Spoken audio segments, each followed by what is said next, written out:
श्री प्राणनाथ निज मूलपति, श्री मेरा शुभ नाम। तेज कुंवरी श्यामा युगल को पल पल करूं प्रणाम। मेरी भावना हरो राधा नागरिक श्याम, तुम्हारी कृपा कटाक्ष से सुलभ सो निधाम। प्रणाम जी। प्रणाम जी।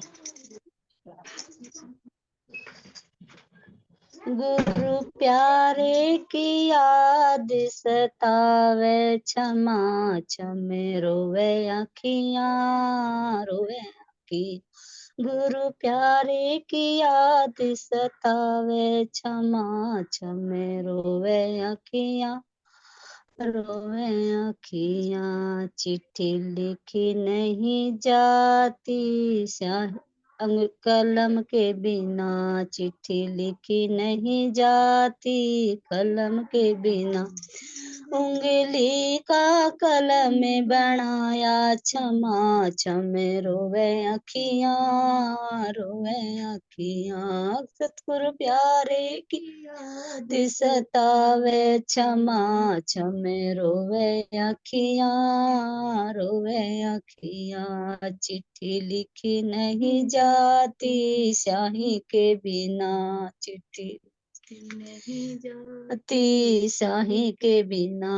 आसवन की स्याही बनाई, क्षमा क्षमे रोवे अखियां, रोवे अखियां। गुरु प्यारे की याद सतावे, क्षमा क्षमे रोवे अखियां, रोवे।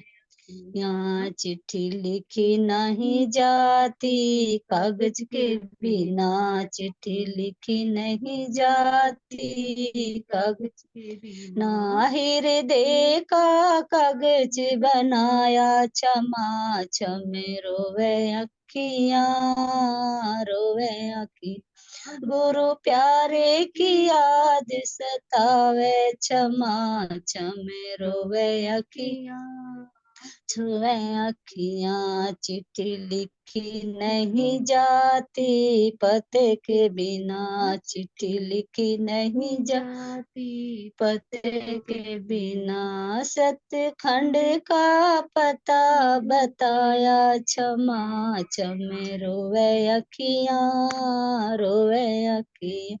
गुरु प्यारे की याद सतावे, क्षमा क्षमे रोवे अखियां, रोवे अखियां। चिट्ठी पढ़ी नहीं जाती, प्यार के बिना चिट्ठी पढ़ी नहीं जाती, प्यार के बिना। सतगुरु आप ही बाँच सुनावे, क्षमा क्षमे रोवे अखियां, रोवे अखियां। प्रणाम जी। प्रणाम जी सीमा जी, आपके चरणों में कोटि कोटि प्रेम प्रणाम जी। बहुत सुंदर भाव छिपा, सुंदर साथ जी। वास्तव में धनी ही पढ़ाते हैं, चिट्ठी दी है ना, धनी ने तो हाँ जी। हम धनी ही पढ़ाते हैं, नहीं तो नहीं पढ़ी जाती। और प्रेम के बिना तो इसके राज खुलेंगे नहीं। तो बहुत बढ़िया बात कही ना, कि बिना प्यार के पढ़ी ही नहीं जाती। तो जब तक हृदय में प्रेम नहीं होगा ना, तो इसके राज खुलते ही नहीं। वास्तव में राज जी के दिल के बसे हैं, और दिल में प्रेम से ही पहुंचा जाता है। बहुत सुंदर बात है। आपके चरणों में कोटि कोटि प्रेम। सुंदर साथ जी। प्रणाम जी। प्रणाम जी। जी बहन जी, चलिए आगे चलिए सुंदर साथ जी प्रश्नोत्तरी की तरफ।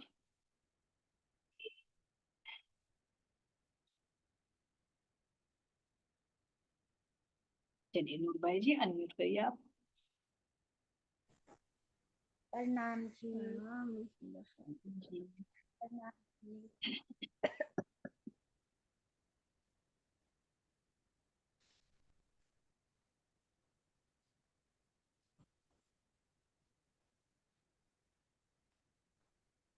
चलिए पहला जो हो गए थे ना कल, उससे आगे के प्रश्न ले लीजिए सुंदर शाह जी, है ना। ठीक है। प्रणाम जी, सभी सुंदर साथ चरणों में प्रेम भरा प्रणाम।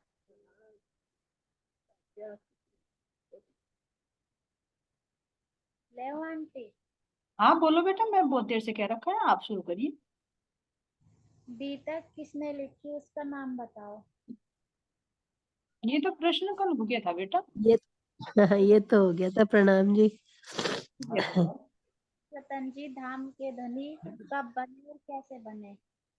हम्म, सतगुरु महाराज जी, रामचंद्र महाराज जी को धामधनी कब बने और कैसे बने, कब उपाधि मिली उनको, है? चलिए मानिक बाई जी से शुरू करते हैं। मानिक बाई जी बताएंगे, कल इन्होंने वैसे रिपीट कर दिया था ये भी, और बता देते हैं खोल कर। बताओ। मानिक बाई जी। हाँ जी, प्रणाम जी सुंदर शाह जी। प्रणाम जी, प्रणाम जी। हाँ, धाम के धनी ऐसे बोलने में सतगुरु महाराज की जय।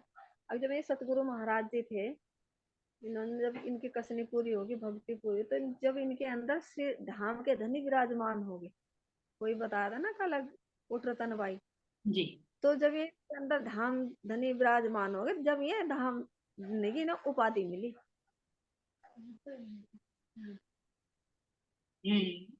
रतन by, Satguru Maharaj. Ratan by कहा ना कि हाँ रतन बाई है ना। हाँ जी। जी, और उनके अंदर ही सतगुरु, जब सतगुरु से मिलन हुआ था तो उनके अंदर में ही विराजमान हो गए थे जो राजी महाराज जी थे ना। कृपया होगी तीन पर। जी, और कोई सुंदर साथ बोलना चाहेगा? किशोर सुंदर साथ बताना, तो सभी अनम्यूट है।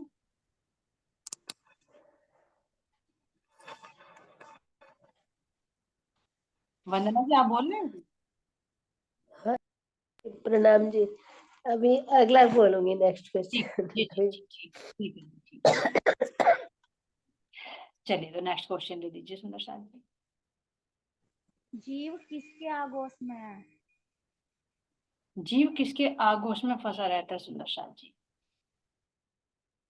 चलिए वंदना। हाँ जी, ये माया के, जी जी, और जब जागृत, माया के, जी जी जी, जब जागृत हो जाता है तो?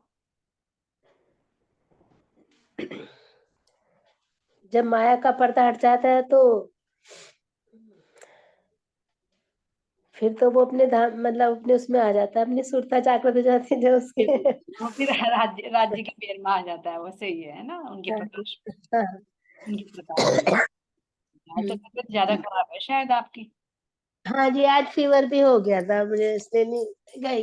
चलिए कोई बात नहीं, ना करते तबीयत खराब हाँ, होगी नहीं तो वो आप तो ठीक। ट्रीटमेंट किया है, हाँ दे रही हो ना, बहुत जब अच्छी। जब हाँ तक जी। जीव प्रकृति में रहे, माया के इसमें आवरण में रहे, तो जब तक जैसे हम पहले थे तो हम तो माया में ही रहते, हमें पता ही नहीं तो परमात्मा का। तो अब गुरु कृपा से ही तो हमारा भी हटाए हो, हम्म, परमात्मा के गुण मिले, सतगुरु मिला सुंदर साथ में, तो आज हमें भी पता लगा जब हम जाकर धाम धनी की ढाल गुण आए परम धाम के, बिल्कुल सही। जब हमारा चलन हो गया।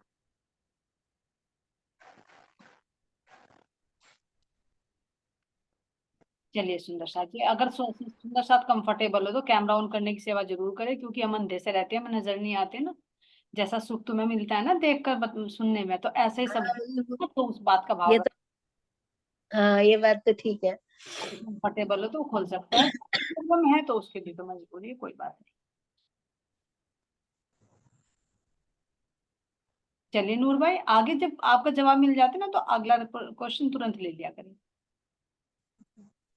सूरता किसके अधीन है? सूरता किसके अधीन है? इसी के साथ में हो गया, ये तो बता दिया इन्होंने, आगे ले लीजिए। क्या जीव बिना तन के क्रिया कर सकता है? क्या जीव बिना तन के क्रिया कर सकता है? चलिए हरियन से नहीं, छोटे छोटे से बाल लिए बैठी है, नहीं सकी वो। बिना तन, प्रणाम जी, बिना तन के तो प्रणाम जी। क्रिया होती नहीं। चलिए मैं को बाई जी बता रही है, मैं को बाई की सुनते हैं। हाँ जी, बिना तन के क्रिया तो होने की नहीं। अगर यो तन ही नहीं रहने का, तो जैसे हमें तन मिला, तुम्हारी सूरत इसके अंदर आई, तो जब भी तो हमें अपने धाम धनी की हर बात का, हर चीज का पता चला इस तन के माध्यम से। हाँ ये तो है। हाँ, तन जरूरी है उसके लिए, चाहे सूक्ष्म तन हो और चाहे स्थूल तन, तन जरूर हाँ चाहिए। जी। ये सूक्ष्म तन में भी रहकर क्रिया कर सकते हैं, है ना। लेकिन बाहर की अगर क्रिया करनी है जो प्रत्यक्ष में नजर आती है, तो वो स्थूल शरीर के बिना नहीं हो सकती। हाँ जी, और जब आत्मा राज्य महाराज जी अंदर उतारेंगे, यानी कि मारपत किस्ती में जब धाम धनी अंदर उतारेंगे, तो वो शरीर से हट जाएगी। हाँ, फिर वो दृष्टा बनकर देखती है, आत्मा क्रिया करती है, फिर ये जीव दृष्टा बन जाता ये देखता है। भ्रष्ट क्या बनता है? ये आत्म तलहोशी आत्म, यानी आत्म के स्वरूप में ही आ जाता है जीव।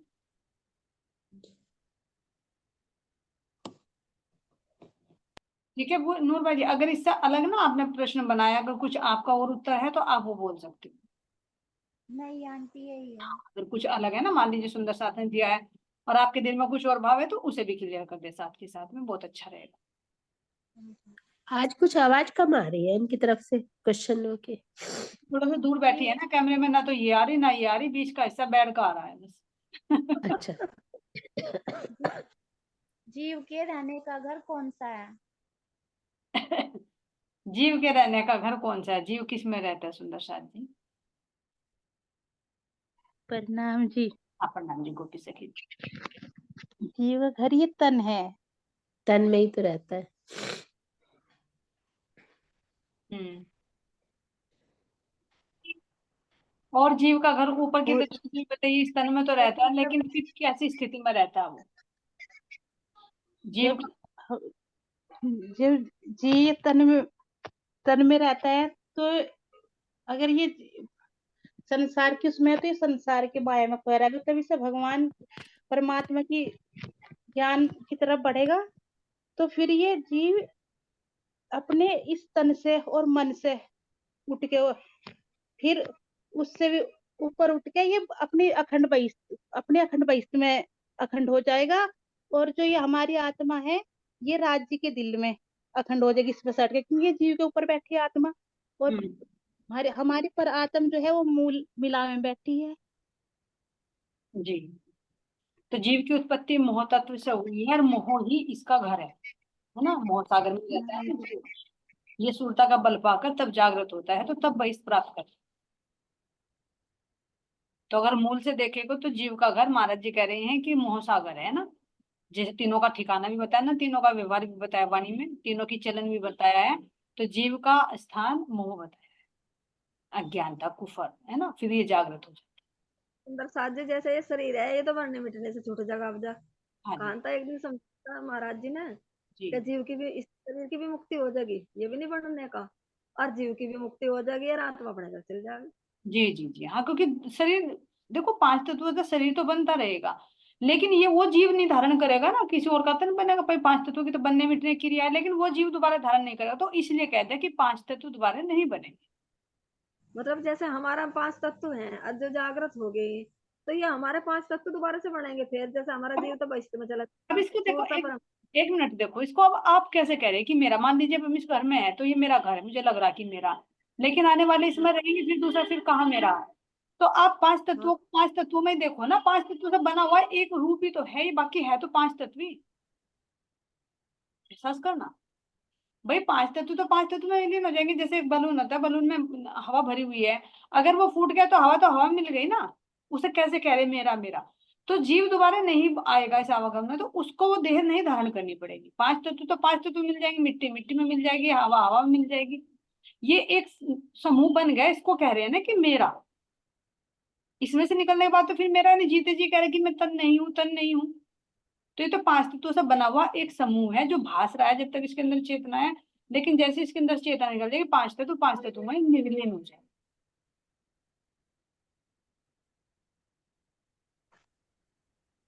है ना मानिक भाई जी? हाँ जी, हाँ जी, समझ में आ गया, कुछ और हो तो बताइए आप। समझ में आ गया जी। नहीं क्योंकि हम यहाँ की दृष्टि से देख रहे तो हमें लग रहा है कि मेरे पांच तत्व, मेरे पांच, क्योंकि बना हुआ एक चीज हो गया। जैसे अलग अलग बर्तन में पानी भर दे, लेकिन अगर वो बर्तन फोड़ दे फिर उसको समुद्र में डाल दे तो पानी पानी का रूप हो जाता है। इस तरह से पांच तत्व में विलीन हो जाएंगे, लेकिन जो एक समूह है ये बना हुआ, फिर ये जीव इसको दोबारा नहीं धारण करेगा, कोई से भी तन को, चाहे किसी 84 लाख योनियों में से कैसा भी हो। इसलिए जो कहते हैं कि अक्षर, पांच तत्व दोबारा ये नहीं बने, हाँ जी, समझ में आ गया। है ना? अहंकार की सेवा कौन सी है? चलिए मस्तानी से कीजिए अहंकार की सेवा। प्रेम की सेवा तो प्रणाम जानते हैं, सुंदर अहंकार साथ की जी। सेवा भी देख लेते हैं। प्रणाम जी। अहंकार की सेवा तो यही है कि जैसे कि मान लिया ये शरीर हो गया ना स्थूल जो मोह से बना, तो यही अहंकार का शरीर है। अब जैसे कि मान लिया कहीं जितने भी सेवा दान कर रहा ना ये शरीर, तो सेवा सेना करेगा, जैसे कि जो अहंकार रहेगा इसमें, मन ने इतना वहां उसमें दान दे दिया, या मन मंदिर में दान दे दिया, या मैं धर्मशाला में दान दे दिया, या मन ने इतने पंखे लगवा दिए, है ना, मन ने भंडारा सबसे बड़ा करा, मन ने भंडारे में दूध पियाया, तो ये तो अहंकार की सेवा है जी। क्योंकि जो मतलब देगा ना सेवा में, और वो फिर अपने आप को अहंकार में माना कि मन ने सबसे बड़ा काम कर दिया, हम्म, उसके दिमाग में ये रहेगी, तो ये हम्म, अहंकार की सेवा है। बिल्कुल सही। जहाँ मैंपन आ जाएगा ना, देह का मैं महत्व आ जाएगा, हाँ जी, वही अहंकार की सेवा हो सकती है ना। वही प्रेम की अहंकार सेवा की हो सेवा जाएगी, हो। जहाँ ये भाव आ जाएगा कि धनी ने जो कराया वो किया, जो नहीं हाँ कराया वो नहीं किया। हाँ, बस धनी की मेहर थी, जो कराया वो मैंने कर दिया, मैं हाँ, कोई करने वाला नहीं हूँ, और धनी ही करवाने वाले है जो ये मैं सेवा करी। बिल्कुल अगर इस चीज को देखा तो वो परमात्मा की ही सेवा है, और जो मैं की सेवा तो वह अहंकार की सेवा। थैंक यू, बिल्कुल सही, अच्छी तरह से एक्सप्लेन कर दिया भाई मानिक मस्तानी सखी जी ने। अब आगे ले लीजिए। और इनकी सेना कौन कौन सी है? सेना भी बता दीजिए भाई, सिरदार तो इन बता दिया, सेना रह गई। हाँ जी, जी इनकी सेना तो यही है ना, मोह क्रोध लोभ, ये मतलब कहीं आ जाएंगे इसमें, जितनी भी अहंकार की सेवा है, हाँ, लालच, ये सब इसी के हैं, ईर्ष्या देश ईर्ष्या, भाव। ईर्ष्या द्वेष, ये इसकी बहुत बड़ी सेना है। पहले तो सबसे पहले दुनिया से आएगा, पता चलेगा उसने इतना दान कर दिया, तो मैं अहंकार के कारण कि मैं छोटा रह गया तो मैं उससे बढ़कर करूँ, है ना। हाँ उससे ज्यादा हो गया तो ईर्ष्या भी द्वेष, ये सब छोटे छोटे से निकल कर आएंगे इससे। तो महाराज जी कह हाँ रहे हैं कि जी, वो हाँ जी, सेवा सेवा नहीं होती, वो सेवा भी मुझे लागी दुख देनी। आता है वाणी में महाराज जी, ये भी लगे मुझे दुख देने, ये भी लगे मुझे दुख देने। तो कैसे दुख देने लगे, जहां पर ज्ञान लेते लेते भी अहंकार का भाव खड़ा हो जाता, किसी भी बात में नहीं। ये एक में ही नहीं सुंदर साथ जी, ये धन की सेवा नहीं है, ये ज्ञान की भी सेवा हो सकती है ना।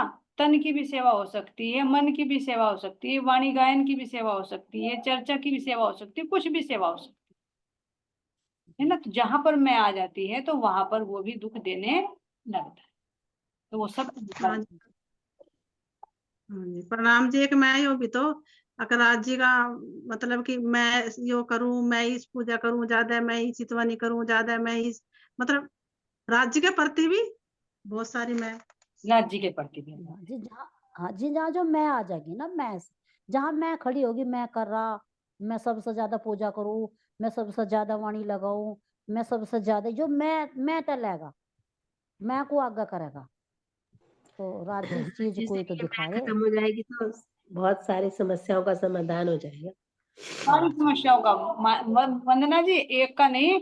जहाँ किसी देखा ना पेड़ की जड़ काट देना, तो डालियां हाँ, पत्ते वही तो मैं कह रही थी, फलियां जिस दिन सब, मैं खत्म हो जाएगी, इंसान की मैं खत्म हो जाएगी, सब समस्याओं का समाधान हो जाएगा। सबसे सबसे ज्यादा है ना। थोड़ी थोड़ी सी छोटी छोटी उसमें भी देखे कि अगर मैं ही हूँ, मुझे देखो, बच्चे परिवार में कर लेने के, जैसे मम्मी और बच्चों के बीच हो जाते हैं, दो बच्चे हों, मम्मी उससे ज्यादा प्यार करती है, मुझे कम करती है, तो वहां भी ईर्ष्या द्वेष आ जाएगी। वहां अगर दूसरे के प्रति ज्यादा देख ले तो दूसरा सोचेगा, मम्मी के अंदर भी विकार देखेगा, और भाई के प्रति भी नफरत हो जाएगी जी कि जी, यूं ही मम्मी का वो ज्यादा तो लाडला है। है, यूं ही मम्मी का ज्यादा लाडला है, तो वो उससे भी नफरत करेगा, और माँ के अंदर भी दोष देखेगा, तो कितनी चीज खड़ी हो जाएगी, है ना। ऐसे सूक्ष्म सूक्ष्म में सुंदर सा जी, आध्यात्मिक में भी और लौकिक में भी हमारे अंदर कहाँ कहाँ कौन सी चीज आती है, तो उसको हमें नोटिस करना होगा। तो अगर ऐसे भाव से सेवा की जा रही है, तो क्या होगी, वो अहंकार की सेवा होगी। जैसे अभी दो बच्चों में बताया कि यही मम्मी की ज्यादा करता है, मैं इससे ज्यादा करूंगा, तो कर तो जरूर रहा, लेकिन उसके पीछे क्या है, उसकी मैं, उसका प्रेम नहीं, मैं है ना। तो इसी तरह से हम आध्यात्मिक। मैं नूर भाई जी ने बहुत अच्छा प्रश्न, है ना, इसकी सेना पूछकर और ज्यादा खुलासा कर दिया। क्योंकि छोटे छोटे ना, पहले छोटी छोटी सेना ही हमला बोलती है, बाद में पता चलता है उसका। तो जैसे कोई बीमारी होती है ना, छोटी से खांसी से ही, बुखार से ऐसे शुरू हो जाती है, कितनी बड़ी रोग बन जाता है।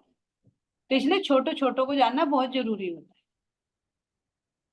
इसलिए हमारे से चूक हो गई थी नूर भाई जी, सिरदार तो बता दिए, लेकिन इनकी सेना को भूल गए थे जिनसे हमें सुरक्षित रहना है। तो लेकिन तो मैंने रिवाइंड जी किया। जी जी, इसलिए इन छोटी छोटी बीमारियों का इलाज जरूरी है। जरूरी है, देखो सुंदरता जी, जब भी तो कहते हैं ना संत लोग की, मतलब हमें सावधान छोटी छोटी चीजों से रहना चाहिए, क्योंकि जब ठोकर लगती है ना, छोटी छोटी कंकरों से लगती है, बड़े पहाड़ से नहीं लगती। और इनको हम इग्नोर करते जी हैं तो तभी हमारा मुंह फूट जाता है। हाँ चाहे जी तन का देख लो आप, नहीं तन से भी देख लो, अगर छोटी सी बीमारी को इग्नोर करोगे ना तो हाँ, वो बड़ा रूप ले जाएगी, बड़ा रूप बाद में ले जाएगी। वो बड़ा रूप ले जाएगी। हाँ जी, सेनापति को तो एक बार समझा भी ले, मतलब खुशामद कुछ भी करके समझा भी, लेकिन ये फौज ऐसे थामना भारी। सही कह रहे हैं। अगर सेनापति थम गया तो सेना तो खुद ब खुद थम जाएगी। लेकिन अगर छोटी छोटी सेनाओं को देखो कि एंट्री कर रही है, तो सरदार तो आएगा, पहले सेना को भेजते हैं, ध्यान देना। पहले जो छोटी छोटी है ना उनको भेजते कि तुम ही जाओ, पहले थोड़ी सी जगह तो बनाओ, मैं तो बाद में आऊंगा। यानी देखो कोई अधिकारी आते हैं, पहले छोटी छोटी सेनाओं जाओ भाई तुम तैयारी करो, जब तक हम आ रहे हैं, तो बड़े तो बाद में आते हैं ना। तो इसलिए अहंकार ना बाद में आता है, पहले छोटी छोटी आते हैं। अगर इनसे चौकन्ने हो गए तो होशियार हो गए, और जो नहीं आया तो फिर उनका बाप आकर बैठ जाएगा, तो सेना का तो और बल हो जाएगा। जब उनका सेनापति आ गया फिर नहीं भगा पाएंगे। जी जी, जैसे कि ये तैयारी देखते ना हैं जी कि ऐसी कहीं, करता है, ऐसी करता है, तो भेजने का नाम नहीं लेते फिर। फिर जैसे कि आप अच्छे ये वाली देखो तैयारी कि करता है फिर फिर। तो सेना बन जाती है इनकी पूरी। जैसे कि हाँ महाराजा थे ये, जब रण में लड़ते थे तो पहले वैसी सेना जाती है, क्योंकि बड़े तो पीछे रखते हैं। पीछे रण में ही देख लो आप, अगर युद्ध होता है तो सेना ही भेजते हैं पहले, जो वैसी है बेचारी, कि तुम आगे चलो हम पीछे है, ये तो है। सही। और अगर सेनापति मारा जाता है तो पूरी सेना चाहे कितनी भी ताकतवर हो तुरंत भाग जाती है, तो भगदड़ मच जाती है। तुरंत भाग जाए। और अगर थोड़ी थोड़ी भी सरदार खड़ा और सेना थोड़ी भी है तो वो भी जोर मार हो जाएगी। तो इसलिए लगाता रहेगा। विश्वास जी सेनापति के आने से पहले पहले छोटी छोटी सेनाओं को देखो। जैसे हमारे बॉर्डर पे होती है ना, तो हर समय फोर्स हमारी चौकन्नी रहती है हमारे, है ना भाई, कि कहीं छोटे छोटे घुसपैठ तो नहीं कर रहा कोई। अगर उनको इग्नोर कर देंगे तो एक दिन बॉर्डर पार करके सब कुछ हो जाएगा। तो ऐसे ही इसमें भी हमारा अंदर का बॉर्डर है सुंदर शांति, ये पहरेदारी पर खड़े हो जाना चाहिए सेनापति। अंदर का इश्क, ईमान, विश्वास और धैर्य। धैर्य सुंदर शांति, अच्छी चार हथियार जो बताएगी, ये बॉर्डर पर खड़े रहने चाहिए। जी जी, शील, संतोष, धैर्य और विश्वास। धैर्य, विश्वास। चलिए भाई जी नेक्स्ट क्वेश्चन ले लीजिए। अब पार्ट 2 का दूसरा भाग चलेगा आंटी जी। बोल दीजिए, कोई बात नहीं, मुझे बोल दो आप। सत्य वचनों को कौन ग्रहण करेगा? सत्य वचनों, कोमल से कीजिए, अगर आप कंफर्ट सत्य, तो आप बता दीजिए। प्रणाम जी। सत्य हम बोल रहे ही ग्रहण करेगी। इसके अलावा तो कोई मानने को भी तैयार नहीं होता। हाँ जी ठीक है, आप म्यूट कर लीजिए, आपकी जा रही है। क्योंकि उसे वो ज्ञान मिल चुका ना, जिससे वो समझ ले सका कि सत्य को ग्रहण करना, उस परमात्मा को पाना। हाँ क्योंकि माया के जीव झूठ के सारे ही चलते हैं। बिल्कुल सही है। चलिए बोली से कीजिए, आप भी बताइए अपना भाव, कुछ कह रहे थे आप इसी बारे में। हाँ जी, बस यही कहना चाहते सत्य को तो ब्रह्मात्मा ही कर सकेगा ना ग्रहण। जो अज्ञानता में है, बिल्कुल कोरा जीव है, वे तो सत्य को ग्रहण कर ही नहीं सकते। हाँ वो नहीं, वे नहीं करेंगे, बिल्कुल मैंने मान तो लेंगे नहीं उस चीज को। कहना मानने के ही नहीं, बिल्कुल और मतलब उल्टा सुद्धा बोल रहे हैं इसके बारे में, सत्य के उसमें। बिल्कुल सही। जैसा आपने उदाहरण दे रखा उसमें कि कहना पति पत्नी में प्यार मोहब्बत हो, तो जैसे पति कहता है कि तुम मेरे वो, पत्नी कहती है कि तुम मेरे पति नहीं हो और तो पत्नी कहेंगे जब मैं तुम्हारा पति नहीं तो हाँ मेरा पति तो मेरे भगवान है, मेरे परमात्मा है। तो कहेंगे तेरा परमात्मा है तो बस मैं वही तेरा खर्चा पानी उसी के उठाऊंगे दरवाजा। उसी के दर्जा। क्योंकि सही क्या बात ना, है। ये तो शरीर के पति हो गए, अनात्मा के परमात्मा हो गए, तो सत्य तो हमारे परमात्मा ही है ना। तो यानी कि उसे तो तो ये बुरा लगेगा ना वो। हाँ तो ना तो बुरा लगेगा भाई, ना जीव जब को बुरा बोल दिया भी है लगेगा। इस तरह। हाँ, जी जी, प्रणाम जी। प्रणाम जी, प्रणाम जी। तो तभी तो कहा कि छल की दुनिया है, तो छल को छल से जीती, है ना। यहाँ नहीं कह सकते हाँ कि तुम जी, मेरा पति नहीं, मेरा पति तो वो है, डायरेक्ट ऐसे कहेंगे जैसे तुमने कहा। लेकिन यहाँ देह के पति हैं तो देह के पति से कहो कि हाँ देह के पति हो, लेकिन आत्मा के पति है हाँ ना। जी, जो जागृत होंगे देखो वे नहीं, हाँ जो जागृत होंगे वे नहीं कह पाने के, जो अज्ञानता में वे तो थोड़ा सा सही नहीं मानने के, सत्य को ग्रहण नहीं कर पाने के। हाँ सही नहीं वो तो झगड़े से नहीं एक कि काम भजन की चला। लाइन आती है ना कि छल वाली दुनिया को देखने धाम से आए हम। जी बिल्कुल सही वंदना जी। यहाँ अगर नहीं सुनेंगे तो मजबूर होकर कहना पड़ेगा हाँ तुम मेरे पति हो, जबकि मूल मिलाप धन्य ने कहा था कि हम तुम्हारा स्वामी नहीं है कि बेशक। हाँ, तो अब देखिए हम इस बेशक। तरह से जुड़कर क्या कह रहे हैं कि ये भी मेरे पति।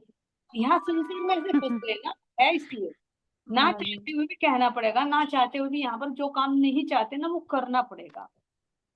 करना पड़ेगा। यहाँ पर तो धनी पर यार एक बात कही थी ना वो सत्य होनी है। हाँ जी, ये शोभा भी मतलब बाईचू राज महारानी को मिली, यहाँ के शरीर की जो मिली 5 तत्व वो नहीं मिली है शोभा जी। एक हमारी अव्वल सखी है, बिल्कुल सही है। है ना, उसने नहीं कहा कि हाँ मेरे दूसरा पति है। देह का पति भी मैं ही बन, भले ही 2 बार में भी हुआ लेकिन दोनों बारों में भी वही है ना। वही। धन्य है हमारी अम्लावती सखी।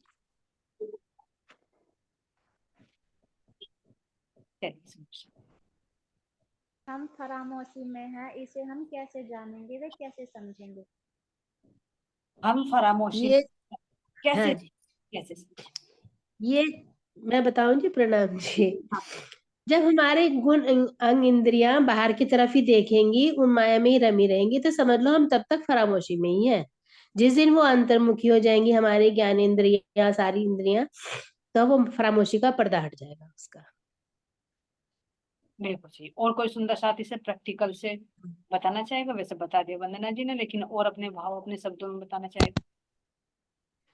जी प्रणाम जी। जी भाई। मैं बाहर हाँ गई जी। थी, इतना मैं रही वहां तो बिल्कुल माया में रही, बिल्कुल भी राज्य की याद नहीं आई, वाणी चर्चा भी नहीं चल रही थी, अंदर भी कुछ नहीं हो रहा था। तो ये माया में बाह्यमुखी हो रहा था। जैसे ही फिर वहां से आई, अब राज्य का मिलना शुरू हो गया था थोड़ा, ये अब जा अंदर पहुंच गया। तो ये प्रैक्टिकल है, जैसे आप माहौल में रहेंगे ऐसा ही रिएक्ट होगा। तो अब ये बताइए सुंदर साथ जी, कोमल से जी आप तो सही कह रहे हैं, लेकिन फिर इसको और गहराई से सोचिए। ये तो कहते हैं ना कि आपकी तरफ से आवाज आ रही है, गंगा गए तो आप बोलो, मैं गंगादास, गंगा गए तो गंगादास और जमुना गए तो जमुनादास, है ना। फिर अगर ऐसे हो गए तो फिर उसको क्या जागृत कहा जा सकता है? नहीं जी, कहाँ नहीं जा सकता बिल्कुल। फिर उसके क्या लक्षण होंगे कि अगर फरामोशी उठ जाए? फरामोशी के तो यही लक्षण होंगे जी, जब राज्य की याद नहीं आने की तो फरामोशी में ही, जब माया में लग रहे। जब हमारे उसके तो गुण ये इन्हें होंगे जिसके बाहर का अच्छा लगने लगे तो परमात्मा अच्छा नहीं लगता, और जब इससे हमारा आत्मा जागृत हो जाए, जीव जागृत हो जाए, तो इसे फिर बाहर का अच्छा नहीं लगता। ये भी जीव के साथ मिलकर परमात्मा की बात सुने। जी नहीं अब जी, इसका ना एक प्रैक्टिकल भी बहुत अच्छा है। जब आप यहाँ आए थे ना, जब मैंने आपको कहा था कि जैसे माया में जाना है तो माया के हो जाना है, और राज्य की तरफ जाना है तो राज्य के हो जाना है, तो आपने मुझे बहुत अच्छा उदाहरण बताया था कि इसका मतलब तो हमारे अंदर मतलब पूर्ण जागृति नहीं है।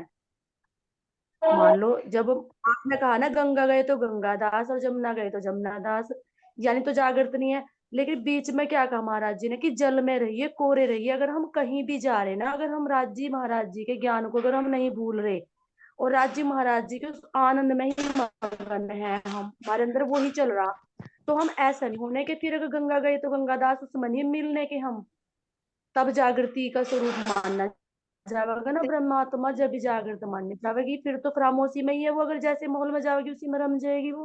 हाँ, अगर रंग गई तो तन से संबंध नहीं सुंदर साथ जी। अब ये नहीं कह सकते कि भाई कोमल से जी बम्बई घूमने गई तो वो क्यों गई, तो वो तो सोई हुई है, उसको ऐसे नहीं घटित कर सकते।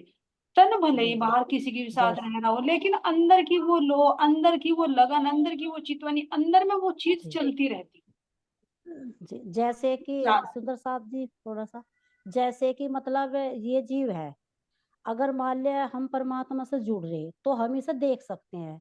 तो सतगुरु महाराज जी तो अगर हम फरामोशी में इसे हम कैसे देखेंगे?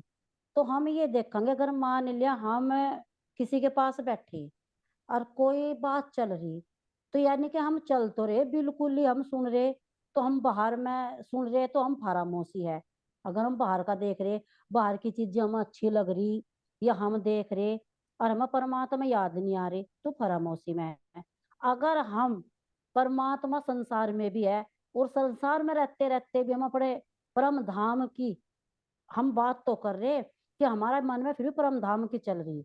अब जैसे कि मान लिया हमें ध्यान में बतावे राज जी, या हमें 25 पक्षों में रमण करवावे राज जी, हमें परम धाम की पहली भूम दूसरी भूम हमें कुछ भी मिल जा, हम उस चीज में बात भी कर रहे और हम देख रहे कि हमारे रंग महल में ऐसा, हमारे परम धाम में 25 पक्षों में ऐसा, यानी कि हम उनमें रमण करते रहेंगे। अब संसार में तो रहेंगे, देखो संसार का करना भी, रहना भी, घूमना भी, पर हाँ हम उन्हें नहीं पता कि हम कहाँ रमण कर रहे। हम खड़े गीतों में बैठे, हम भजन तो वह दूसरी गा ही रही और हम उसकी लय अपने परम धाम में ले जाएंगे। क्योंकि कुछ कुछ बाहर के भजन भी ऐसे हो जाते हैं जो हमारे परम धाम से हमारे 25 पक्षों में लग जाए, तो हमें ये देख हमें पता लग जाए कि हम फरामोशी में हैं या हम बाहर में हैं। हम ऐसे देख सकते हैं सुंदर साथ जी। और सुंदर साथ खोल लगा, मेरा तो यही भाव।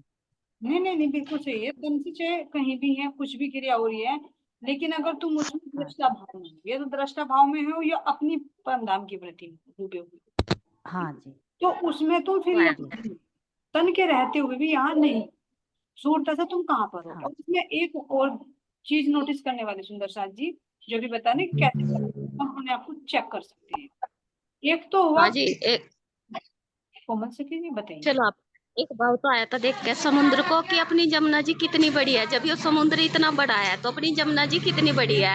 और उसमें तो डूबने का भय था, शाम के टाइम अंधेरा सा हो गया और अपनी जमुना जी में डूबने का भय नहीं है। तो थोड़ा सा प्रैक्टिकल तो ये हुआ उसे देख के, उससे तो बहुत भय लगा। शाम का टाइम हुआ जब तो बहुत भय हाँ लगा, लेकिन और वो इतना गंदा भी था बहुत, लेकिन अपनी जमुना जी तो बहुत सुंदर है। हाँ, ऐसे उठते हैं सुंदर साथ जी, बहुत भाव उठते हैं। आपने बिल्कुल सही बताया है ना। इसमें एक चीज और नोटिस करनी है, इसे कोई अपने पर्सनल न ले, लेकिन मैं अपना अनुभव बता रही सुंदर साथ जी। हम कैसे अनुभव करें कि हम फरामोशी में है या नहीं है। अभी जैसे वंदना जी ने कहा कि जैसे हमारी गुण इंद्रिया बाह्यमुखी होती है, बाहर की तरफ को भागती है ना, यानी जहां हमारी मजबूरी नहीं है। इसे कोई अपने पर्सनल मत लेना सुंदर साथ जी, मैं अपना प्रैक्टिकल बता रही हूँ। जैसे भी परसों बताऊंगी खोलकर, नहीं तो कोई अपने ऊपर लेकर फिर गलत नेगेटिव ले लगा इसको, है ना, क्योंकि जल्दी होता है ना सुंदर साहब, जल्दी कैच करके अपने पर घटित कर ले सोचते हैं कि हम टोंट मार रहे हैं ना। क्योंकि अभी नहीं भी नहीं, ऐसी कोई बात नहीं। परसों परसों ऐसा शादी में, विचार भी नहीं आना चाहिए किसी के हाँ मन में, ऐसा विचार भी नहीं आना चाहिए। परसों शादी में जाना था तो पहले विचार आया कि नहीं जाना चाहिए, मन ने कहा कि नहीं जाना चाहिए, कभी गए नहीं, लास्ट शादी जाना चाहिए।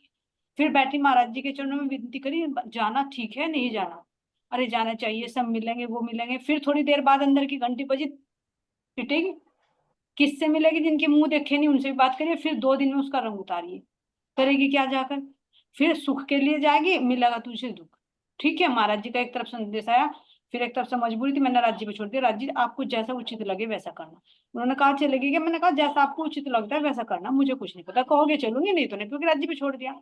अब नहीं गए तो कोई टेंशन नहीं, कोई मतलब कोई निगेटिव भी नहीं आया कि भाई मुझे लेके नहीं गए, मैं गई नहीं, वो नहीं गई, कुछ नहीं हुआ।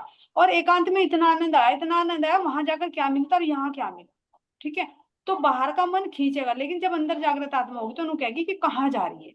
और फिर जो गए वहां पर पूरा दिन बर्बाद हुआ, रात में जागे तो रात में परेशान हुए, अगला दिन पूरा गया सोने में। तो देखो कितना टाइम, विचार करा मैंने पहले जाने से, पूरा दिन जाने में लगेगा, रात को वहां जागेगी, अगले दिन फिर सोएगी, फिर चितवनी भी, ध्यान भी, सब जाएगा। किसके लिए, मिलने के लिए, पागल होगी अंदर से जो एक आत्मा ने दिया। तो अब ये देखो कितना नुकसान होता, इसमें कितना नुकसान था, अपना आध्यात्मिक छोड़ता, और उसमें क्या था क्षणिक, और कितने विकार लेकर आते, कितने बाहर का वो संस्कार लेकर आते जो चित्त में जगह कर जाते। तो ये सुंदर साथी, अगर हमारी वृत्तियां इंद्रियां देखती हैं कि यहाँ से हम बच सकते हैं और वो बच लेती है, हाँ। उसको कहेंगे जागृत। अगर जहां जानबूझकर एक इंटरेस्ट है, काम चल सकता है लेकिन फिर भी जाता है मन, फिर भी इंद्रिया खींचती है, किसी मुंह के कारण, किसी खाने के, कोई भी कारण हो सकता है, शौक भी होता है घूमने का, खाने का भी होता है, ये भी होता है। तो ऐसे हम प्रैक्टिकल में देखे सुंदर सा जी, अगर मेरी चित्त वृत्ति संसार की तरफ से हट रही है और मुझे जहर लगा, जैसे हमारी इंद्रावती की कोई मिल गया ना, तो मेरे अंदर के विचारों को भंग कर देगा, क्योंकि वो अपने अंदर डालेगा मेरे विचार, अपने विचार मेरे अंदर डालेगा, तो मेरी जो वृत्ति उसमें भंग पड़ेगा, है ना। तो अगर हमारी गुण अंग इंद्रिया बाहर की तरफ से रुक रही है तो समझो जागृत है ना। हाँ। और अगर खींच कर ले जाती है, और खींच कर जाने के बाद हम कहे कि अरे हम तो वहां रमण कर रहे थे, तो रमण तो कर रहे, मजबूरी है तुम्हारी, लेकिन शुरू में जो खींचा तो वो माया ने खींचा, तुम यहाँ रुक सकते थे या मजबूरी, इस चीज को और बारीकी से नोटिस। क्योंकि ये वाणी सारी प्रैक्टिकल की है। तो कहीं ऐसा भी होता है कि हमारा जाने से काम रुकता नहीं, हो जाता है, जरूरी भी नहीं जाना, लेकिन हम चले जाते। कुछ कारण ऐसा भी बन जाता है, जैसे भी कोमल से कहा भाई चलो ग्रुप जा रहा है, कभी कभी मौका मिले ना मिले घूम आए देखे, इसमें कोई बुराई नहीं है, क्योंकि समय है भाई, मौका मिला उसको चली गई। लेकिन हमारी वृत्ति उसके माध्यम से क्या खोज कर रहा है ना। अगर जैसे भी बताया समुद्र का, तो वो यहाँ नहीं कह सकते कि यहाँ खारे जल में, वो खारे जल में होते हुए भी परम धाम के जमुना जी, और अंदर अपने चितवनी के समय में अपनी कैसी भी मतलब जो हमारा नियम है, उस नियम में चाहे कुछ भी मोबाइल में वाणी लगाए, चाहे अपने एकांत में बैठकर चितवनी करे, कैसे भी करे, तो वो अगर रूटीन बना हुआ है तो उसको सोई हुई आत्मा नहीं कहा जा सकता, क्योंकि अंदर में वो जागृत है, वो अपना रूटीन बनाकर चल रहा है। उसको सुंदर शास्त्री में अपना निरूपण अपने आप कर सकते हैं कि हम सोए हुए हैं, कितना परामर्श में और कितना हम जागृत। सुंदर साथ जी, धन्यवाद आपका, कोटि कोटि धन्यवाद। आप मतलब बहुत कुछ मिला इस बात, सब बहुत ज्यादा कुछ, धन्यवाद आपका बार बार जी। नहीं, बहुत आपका कुछ भी मिला। सबका धन्यवाद सुंदर साथ जी, यही तो हम सहूर कर रहे हैं, क्योंकि महाराज जी ने कहा कि अगर माया से बचना है तो सहूर करके चलो, एक दूसरे का अनुभव लेंगे तो पता चलता है, बहुत से पता चलता है। लेकिन यहाँ हम सूक्ष्म रूप से काम कर जाते हैं, क्योंकि बाहर का चस्का ना देखा प्रैक्टिकल के, जैसे भी मानिक भाई जी ने बताया ना, बाहर का चस्का ऐसा है कि अंदर वाले को बुला देता है, वो बुरा लगता है। देखा, तुम देख लो, कोई मूवी देख लो, कोई सीरियल देख लो, फिर तुम वाणी सुनने लगो तो कहेगा अरे क्या बकवास कर रही है। अंदर वाला मन कहेगा ये मन बहुत पलटे मारता है।